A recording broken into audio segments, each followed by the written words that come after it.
hay unas preguntas que sí son fuertecitas con respecto a lo que usted estudia, pero van a responder a muchas cosas del proyecto, solo con el mayor respeto posible. ¿Qué profesión? Sacerdote, artista,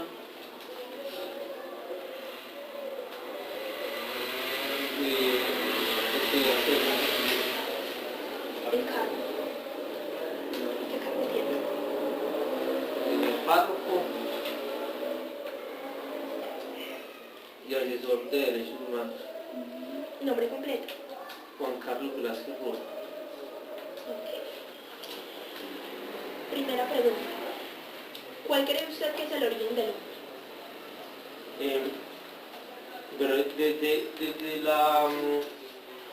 la ciencia el origen del hombre es fruto de una evolución. El origen del hombre lógicamente es fruto de un proceso evolutivo a través de la historia, a través de ir progresando y teniendo etapas. Ya desde el tema de la fe, el origen del hombre es Dios. Es Dios que crea al hombre imagen y semejanza.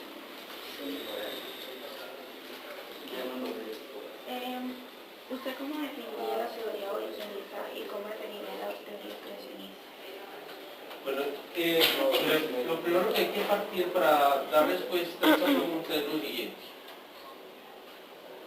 No puedo encontrar respuesta en un libro de matemáticas a una receta de cocina.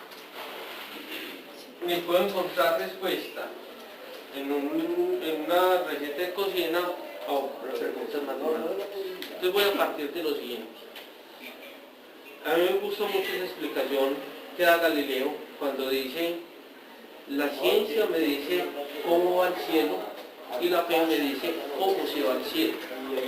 Es decir, son dos lenguajes no contrarios, pero son dos lenguajes distintos. El lenguaje de la fe me explica siempre el porqué de las cosas. En cambio, el lenguaje de la ciencia me explica cómo son las cosas. Por eso, cuando la gente trata de poner en contraposición una teoría con la otra o a chocar las dos teorías, pienso que las dos cosas tratan de dar explicación a un mismo fenómeno desde unas ópticas distintas. Es decir, por ejemplo, la gente en muchas ocasiones trata de entrar en un choque frente a la teoría evolucionista, que es lógica, que está comprobada, pero la teoría de la fe no trata de dar una explicación científica. Entonces, en muchas ocasiones las personas, por ejemplo, algunos fanáticos religiosos, tratan de darle una explicación científica a un libro de fe. La escritura, la Biblia es escrita no para dar explicaciones científicas, sino que es escrita para que el hombre se salve. Entonces, cuando la gente entra en ese cuento, empieza a poder hablar de ciencia de la Biblia, es una cosa lógica. Sí, señor. O cuando a un libro de ciencia o una teoría científica, como puede ser el Big Bang, los agujeros negros de Stephen Hawking, como puede ser la teoría de la relatividad de Einstein. Cuando una persona trata de darle una explicación de fe desde un libro de ciencia, estamos haciendo. Entonces, cuando me preguntan qué opina de esas dos teorías, pues las dos teorías son totalmente válidas en cuanto que dan respuesta a preguntas distintas. Sin embargo, el profesor nos explicaba que en la religión o en la ciencia tratan de explicar uno el por qué y otro el cómo, pero que nunca se han contradicho entre sí, pero cada uno trata de explicar, como usted dice, desde su punto de vista, si es cierto para él. ¿Cuál teoría cree usted que tiene más veracidad en lo que exponía? No, las dos teorías tienen total veracidad.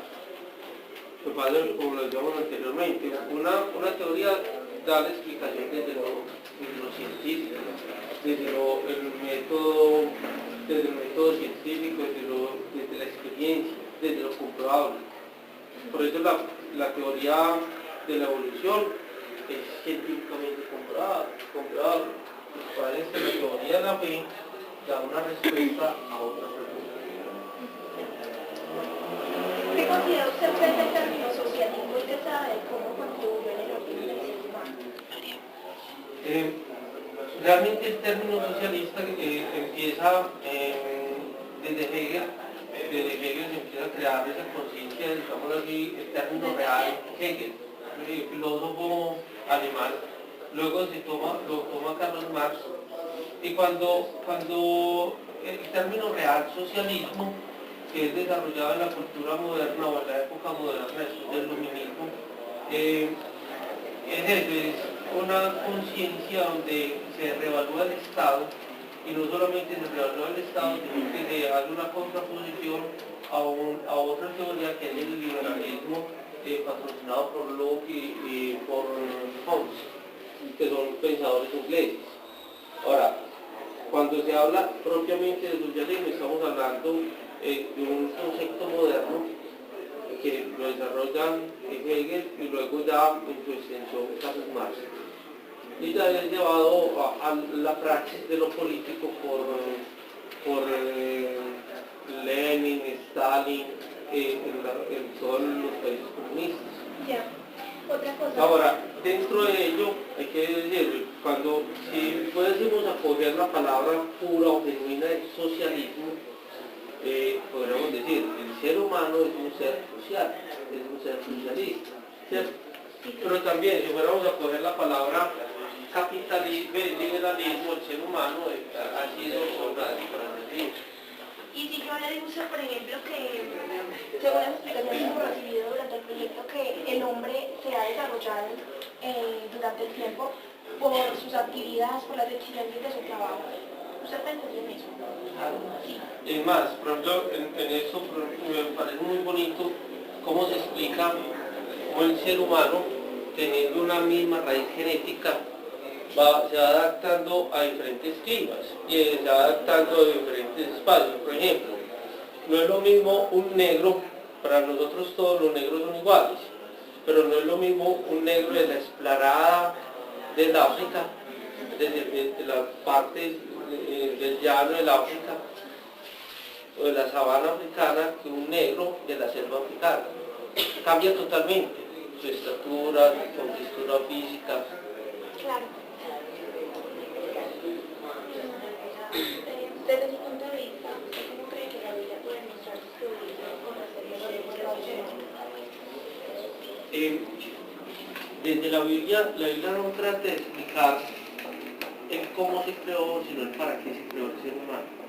Entonces ahí hay una parte que es muy bonita, el proyecto de Dios para el ser humano, que es un proyecto de felicidad y de plenitud. Por eso no trata de dar una explicación de cómo se creó, desde o desde unos átomos o desde un proceso evolutivo, sino para qué se creó el ser humano.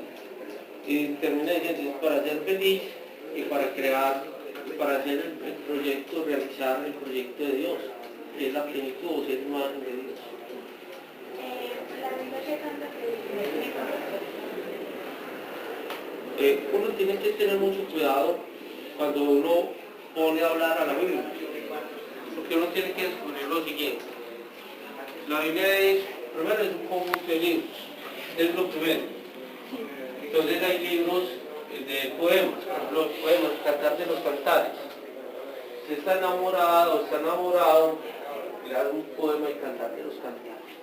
Ahí tiene poemas, tiene historias épicas, es decir, de guerra, de confrontación, tiene historias de amor, tiene reflexiones, por ejemplo, como el libro del Sirach o el Eclesiastés, tiene enseñanzas.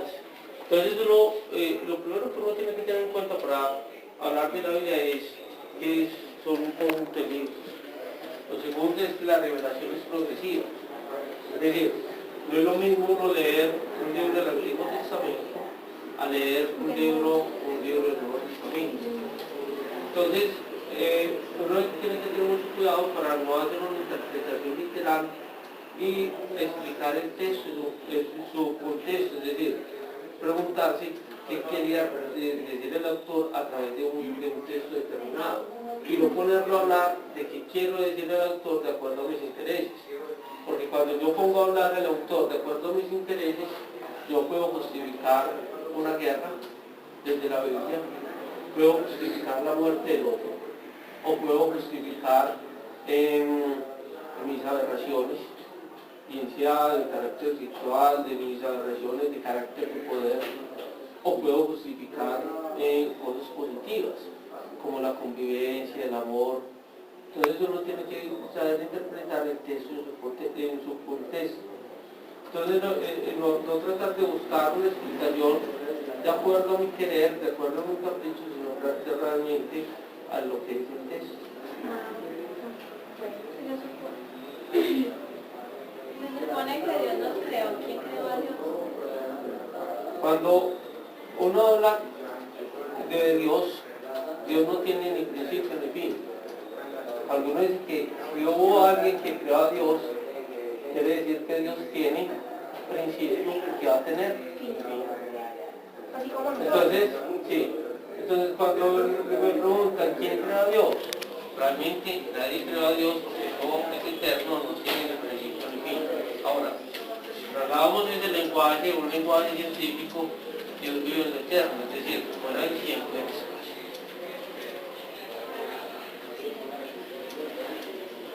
Bueno, los científicos debaten entre sí sus posibles respuestas a interrogantes como ¿de dónde viene el hombre? Entonces, realmente la ciencia, ¿qué es lo que trata de explicar? Según sus conocimientos, ¿usted cómo podría decir? Bueno, la ciencia trata de explicar de dónde viene el hombre y cómo se creó el hombre, pero no el para qué se creó el hombre, cuál es el propósito. Ahora, desde la ciencia, de dónde viene el hombre, en los conocimientos que yo tengo es de un proceso evolutivo, de un proceso también de irse forjar de acuerdo al clima, al ambiente, de ir tomando conciencia de su ser. Ahora, hubo un momento determinante para el ser humano que fue crear conciencia de sí mismo.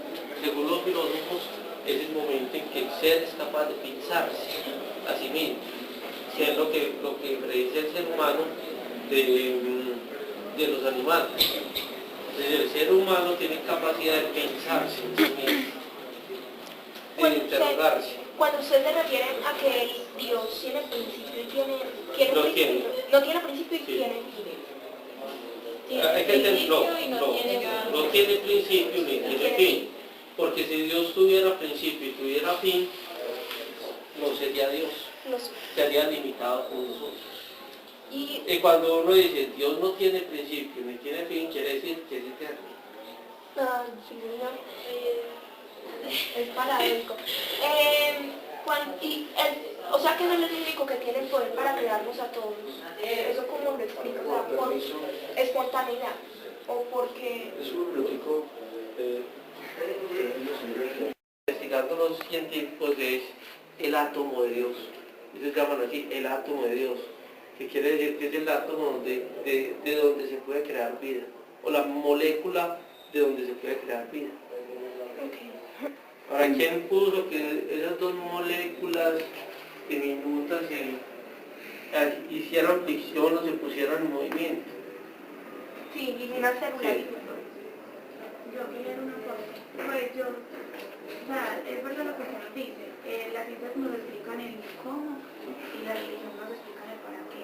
Y además yo digo que, por ejemplo, si nosotros, una teoría dice que nosotros éramos de acuerdo a algo, pero sí, yo digo que todo eso tiene que tener un complemento con el ser humano, con el sentimiento. Ahora, hay una pregunta dentro de eso, que se la planteaba Einstein, que me parece muy bonita. Dios juega los dados. Sí, esa es la pregunta que Einstein se planteaba y que incluso después Carl Sagan en su libro Cosmos decía, bueno, y esa perfección del universo nos queda para decir de Dios juega los dados, y se da cuenta que Dios no juega los dados, que hay una perfección y que hay unas leyes, entonces entre esas mismas leyes, ¿quién cambió las leyes del universo? Entonces ahí, ya digamos así, hay un diálogo entre fe y cultura, donde ya hay una serie de interrogantes, a lo mejor cuando no sabíamos que la Tierra era redonda, o a lo mejor cuando no sabíamos ni siquiera conocíamos el biocentrismo, es decir, que la Tierra giraba alrededor del Sol. Cuando éramos el centro del universo, en el medioevo, en la Edad Media, damos explicaciones o aquellos fenómenos que no conocíamos y los atribuíamos a Dios. Pero en todo caso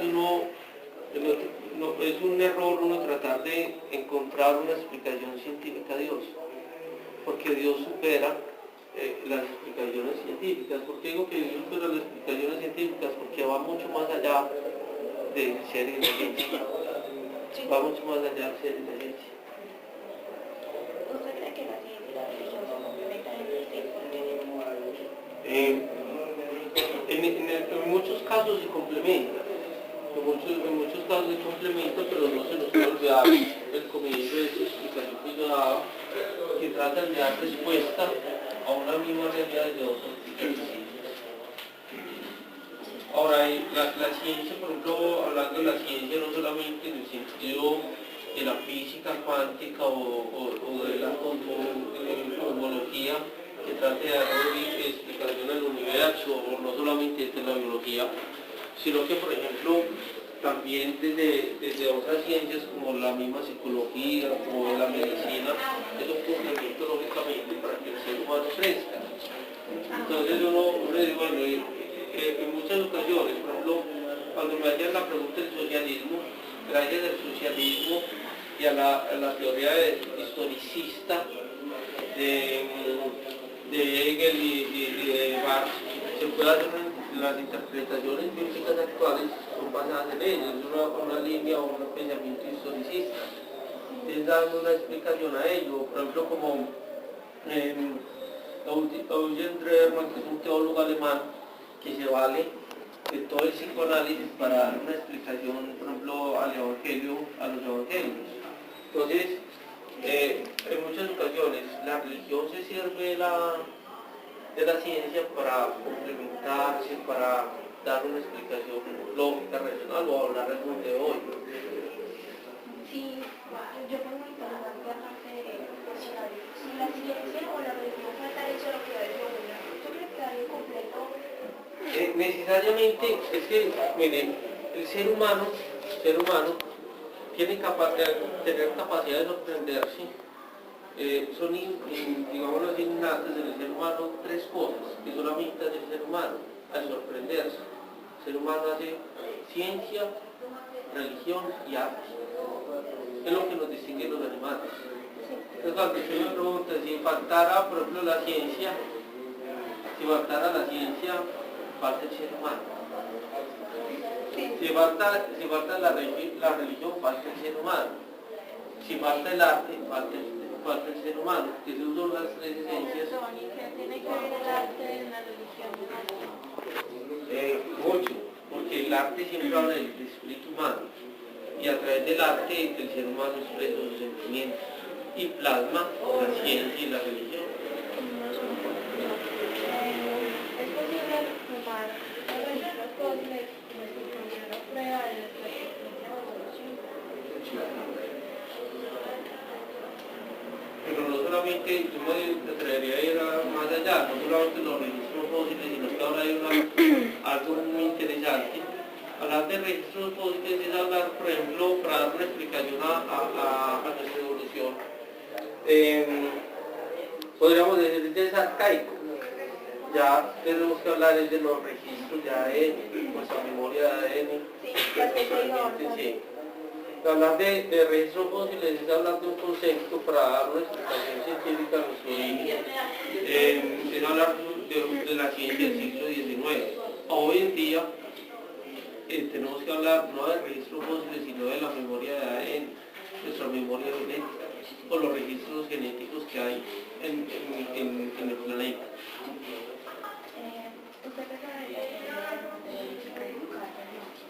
Bueno, ya eso lo hablamos.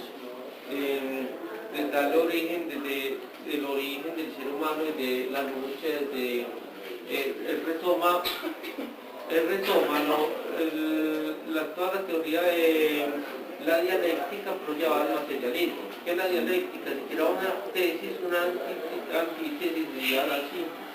pero como el universo siempre está en movimiento.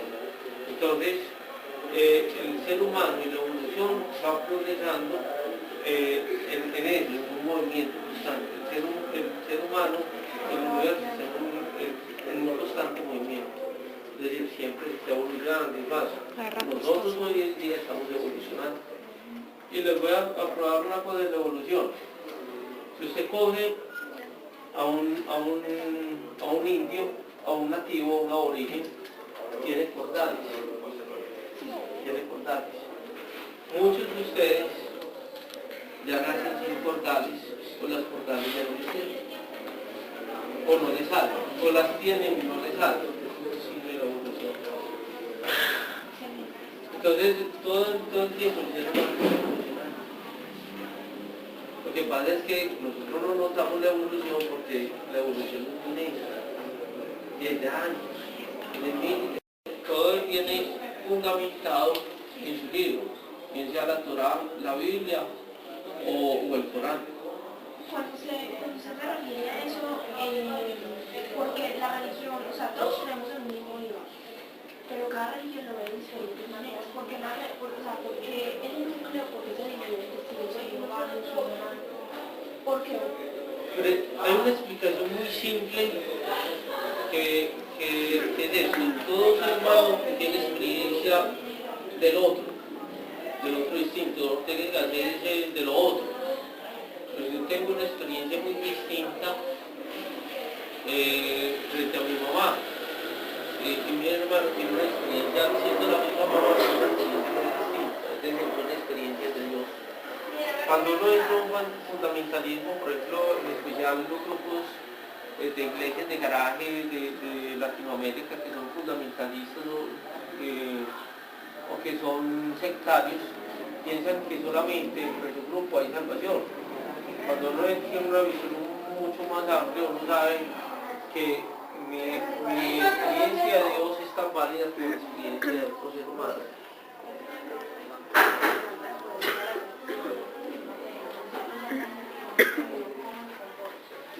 Ahora, cuando uno tiene que tener mucho cuidado con ese tipo de expresiones, porque cuando uno hace un reduccionismo, entonces no termina salvándose, entre comillas, porque termina haciendo una religión y no entrando realmente en un proceso espiritual. Bueno, el trabajo del hombre en sus actividades materiales e intelectuales, o sea, el trabajo de ¿cómo cree usted que contribuye a la evolución y el desarrollo de las capacidades? A nosotros nos diferencia el poder hacer esto, los datos. A través del trabajo, el ser humano ha creado. Quizás, como lo decía el padre David Tatkin, que murió el año pasado, un biblista y exégeta de acá de Medellín, él decía: quizás los delfines tienen una mente mucho mayor capacidad, digamos así, mental que el ser humano, pero no se desarrollaron porque no tenían manos. Y a partir de allí el ser humano empieza, digamos aquí, el homo faciens, el ser que crea, el ser que hace, y empieza a desarrollarse gracias a las manos. Porque en la misma teoría evolucionista el ser humano ha evolucionado a diferencia de otros seres? Por ejemplo, un delfín, ¿por qué no se desarrolló? Porque no tenía manos, que no tenía la manera de hacer. Solo aletas. Sí. Entonces, en esa evolución, claro, primero se piensa el homo faciens, el ser que hace, luego se piensa el homo sapiens, que es el ser que piensa, que tiene capacidad en sí mismo. Y ahora hay una cosa que me parece muy bonita. Ahora estamos en el homo ludicus, el ser que crea y se recrea, el hombre que se recrea en el mundo. Ludicus, es decir, el hombre que se crea o que es para la lúdica, para el divertimento. Es algo, o sea, la ciencia cada vez, o sea, todo va en todo. O sea, nosotros los comportamientos del hombre van más cosas por qué estudiar, ¿cierto? El siguiente párrafo va por una pregunta así. La posición de la Iglesia Católica ignoraría el sentido de la creación y de Dios mismo. A al que se le presenta como fundamento y causa última trascendente de la realidad. Al no entrar el magisterio de la Iglesia en cuestiones científicas, tampoco se opone a la teoría de la evolución. Según el párrafo que acaba de comentar, ¿usted qué interpretaría? Bueno, esa última frase, cuando dice que la Iglesia no entra en cuestiones científicas, lo primero que hay que decir, la Iglesia no entra a dar teorías científicas, porque no es su interés, no es su materia. Es como si el sociólogo estuviera dando una teoría científica de carácter físico, cuántico, no es su materia, ¿cierto? Ahora bien, en muchas ocasiones, el sociólogo se puede servir de una teoría física, de una teoría biológica para dar una explicación. Lo mismo la Iglesia. No es la materia de la Iglesia dar una teoría científica, porque las teorías son teorías, es decir, están en evolución. La Iglesia da verdades en torno a la fe, en materia de fe. Cuando el magisterio de la Iglesia habla de lo infalible, de la verdad, dice es en torno a la fe, no es en torno a lo científico. ¿Cuáles son sus argumentos en pro y en contra de lo que le Lo primero es que dentro de la definición es que la Iglesia sí da sí se sirve de los científicos, entra en diálogo con la ciencia. Por ejemplo, los teólogos del siglo pasado, como Teilhard de Chardin, que eran evolucionistas y daban una explicación evolucionista al origen del universo. Pero uno no puede entrar como pretender entrar a reñir, porque se hablan con hermanos distintos en torno a una unidad.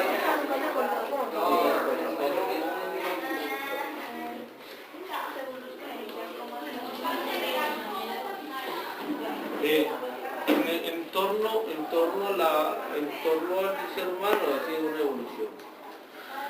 En torno a la fe ha sido también una evolución, porque la fe es progresiva. Hay me fascina mucho, una vez que escuchaba a un judío diciendo que Dios se revela progresivamente. Por eso Isaías maneja un lenguaje muy bonito. El profeta Isaías dice: me ha seducido, Señor, me dejé seducir. Es decir, Dios no se muestra de una, sino que es como aquella mujer que se pone una minifalda mostrando y va subiendo a poquito, y va subiendo a poquito. Entonces lo encareta a uno y va mostrando a poquito, esa es la evolución. Luego viene, por ejemplo, en torno a lo moral. Antes de, digamos así, la revelación, el ser humano recurría a la venganza. A mí me hacían algo, me ofendían, y ¿qué recurría uno? A la venganza. Después, a través del código de Hammurabi o la ley del Talión, es ojo por ojo, diente por diente, la justicia. Pero si uno toma, por ejemplo, más allá, los judíos empezaron siendo justos. Es decir, ojo por ojo, diente por diente. ¿Qué quiere decir esto? En ese ambiente pastoril, quien le robaba una oveja tenía derecho no a vengarse y a acabar con el rebaño del otro, sino a recuperar otra oveja. Ojo por lo justo, eso es lo justo. Luego, en términos bíblicos, cuando ustedes toman los salmos, el ser humano descarga su rabia o su ira, ya no en sí mismo ni haciendo justicia, sino que le pide a Dios que le haga justicia. Dios es el justo, entonces Dios es quien me hace justicia. Pero luego ya en los evangelios, que es mucho más avanzado, termina Dios diciendo: perdone y ame al enemigo. Perdone y ame al enemigo. Es decir, la revelación, la Biblia es también, podríamos decirlo, es progresiva.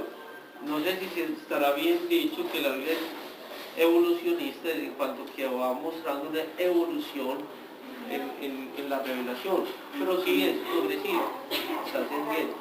Por eso la misma Sagrada Escritura dice que Jesús es el puro, Es decir, cuando habla de un culmen quiere decir un abajo y que se subió a algo. No, progresivo. Sí, sube progresivo.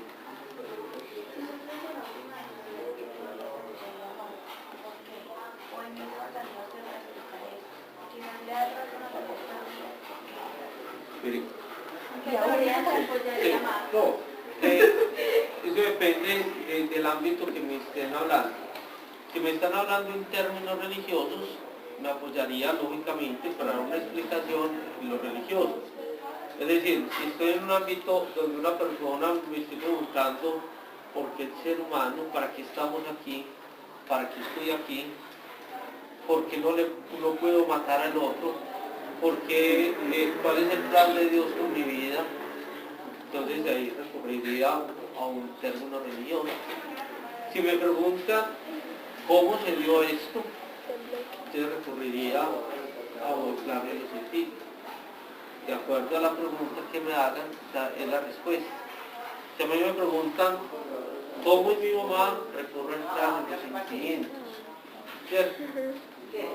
Pero al cómo, digámoslo así, a nivel humano, No más ¿cierto? genera, Sí. me ama.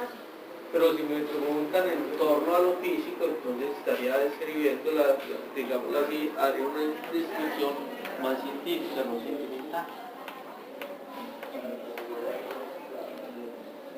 Siga. ¿En qué se da usted para explicar eso? En las teorías, tanto científicas como desde la... Quizás le da razón a la persona. Porque las dos dan respuesta a preguntas distintas.